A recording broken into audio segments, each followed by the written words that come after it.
दिल्ली में नीतीश करते रहे मुलाकात और उनके साथ हो गया खेला।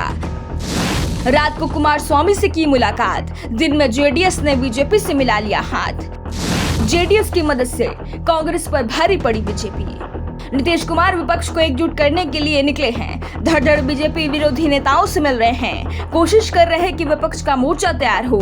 दूसरा या तीसरा मोर्चा नहीं, बल्कि पहला मोर्चा। दूसरा मोर्चा तो फिर बीजेपी बनाएगी। 2024 की तैयारी है। नीतीश दिल्ली पहुंचे, वहां जाने से पहले पटना में लालू यादव से मिले। उनसे मिलने के बाद दिल्ली में सबसे पहले राहुल गांधी से उनकी मुलाकात हुई। राहुल के घर से निकले तो सीधे कुमारस्वामी से मिलने पहुंच गए। दोनों के गले मिलने का फोटो भी सामने आ गया।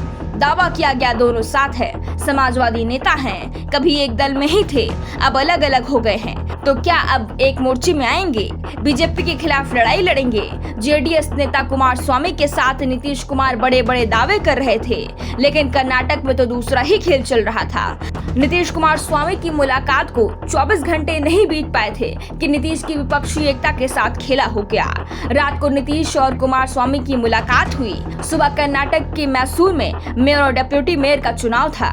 मुकाबला कड़ा था।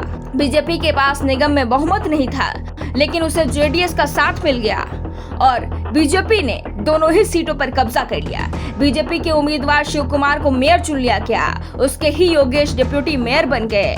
यानी दिल्ली में नीतीश कुमार बीजेपी के खिलाफ जेडीएस से गठबंधन की तैयारी कर रहे थे, तो कर्नाटक में जेडीएस ने बीजेपी के साथ गठबंधन कर लिया। जेडीएस की मदद से बीजेपी पहली बार मैसूर निगम पर कब्जे में कामयाब हो गई।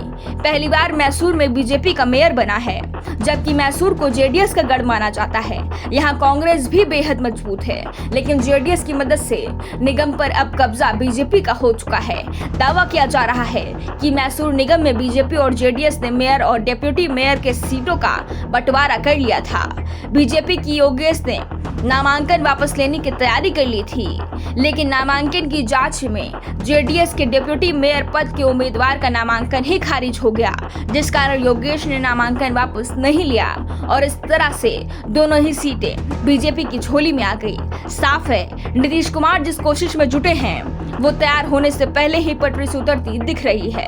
मुश्किल कर्नाटक में ही नहीं दिख रही है, बल्कि ये मुश्किल कई राज्यों में दिख रही है। यूपी में अखिलेश यादव अब कांग्रेस से गठबंधन को तैयार नहीं दिख रहे हैं। ममता बनर्जी साफ कर चुकी है कि पश्चिम बंगाल में वो अकेले ही बीजेपी का सामना करेगी। उड़ीसा में नीतीश कुमार को कोई सहयोगी ही नहीं मिल रहा है और यही हाल आंध्र प्रदेश का भी दिख रहा है। जगन मोहन रेड्डी ने किसी भी मोर्चे में शामिल होने से इनकार कर दिया है। दूसरी ओर चंद्रबाबू नायडू की पहली पसंद बीजेपी है। वो एनडीए में वापसी की कोशिश में जुटे हुए हैं। नायडू को पता है कि आंध्र में बीजेपी तीसरी सबसे बड़ी ताकत है। कांग्रेस का आधार यहाँ शून्य हो चुका है। ऐसे में जगन मोहन रेड्डी को हराने के लिए उन्हें बीजेपी को अपने साथ लाना होगा, लेकिन बीजेपी जगन मोहन रेड्डी को नाराज नहीं करना चाहती। बीजेपी के सर्वे की रिपोर्ट भी बताती है कि आंध्र प्रदेश में अभी जगन की लोकप्रियता में कोई कमी नहीं आई है। आज चुनाव होते हैं तो जगन मोहन एक बार फिर से जीत जाएंगे। वाईएसआरसीपी की सरकार फिर से बन जाएगी। ऐसे में चंद्रबाबू नायडू के साथ जाकर बीजेपी नुकसान उठाने को तैयार नहीं दिख रही है।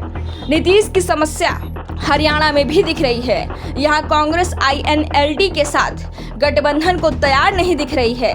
पंजाब में आप उसे नुकसान पहुंचाती दिख रही है और केजरीवाल तो साफ कर चुके हैं कि वो कांग्रेस से गठबंधन नहीं करेंगे। Bureau report, the such India.